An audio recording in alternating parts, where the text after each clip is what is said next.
Coma is a story primarily about choice. It's about a boy who has been in an accident. He was running from some bullies and he was hit by a car, and he's ended up in a coma. And his home life, or his school life, is quite unhappy because of these bullies that have been persecuting him.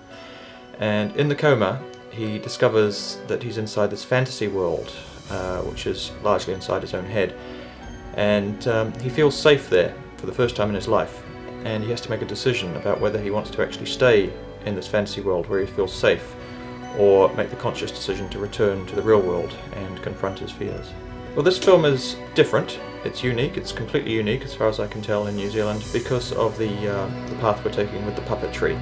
I'm hugely inspired by films such as Labyrinth, The Dark Crystal, Neverending Story, all those fantasy films from the 80s, which were all practical effects. You know, these were the pre-CGI days, and I was, as I say, massively inspired by those, and I've always wanted to do something that emulates that kind of look, using that kind of puppetry and those kind of practical effects. I feel this film is going to get a lot of attention because of its uniqueness. I feel like it's going to get attention in New Zealand. I feel like it's going to get attention overseas because it's something that hasn't been done for a long time. It's something I don't remember seeing.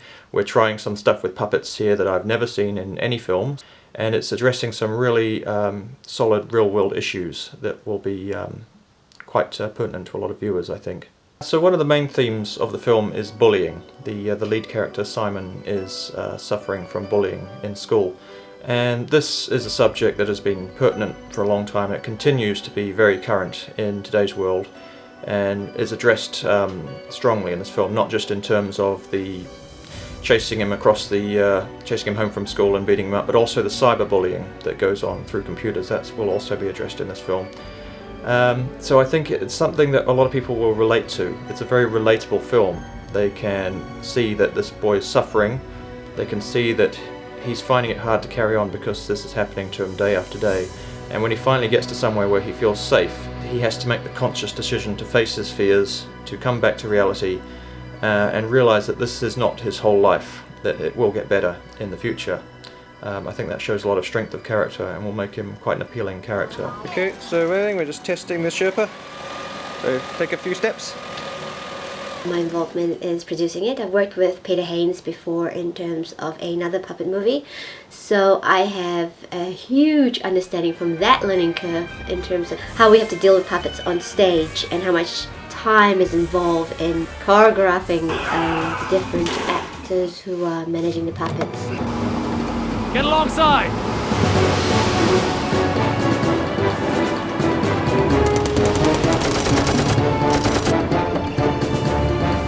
Drive, bitch! This is the vehicle's top speed!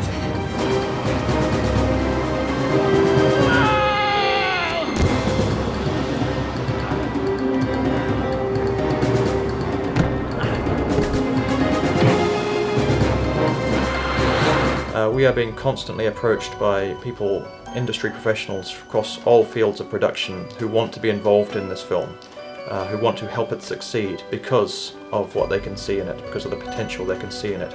We are doing the kind of production line of all the bodies to help the development of the next layer of the characters. So we're trying to get the bodies kind of in a shape and check out the fabric on top of those.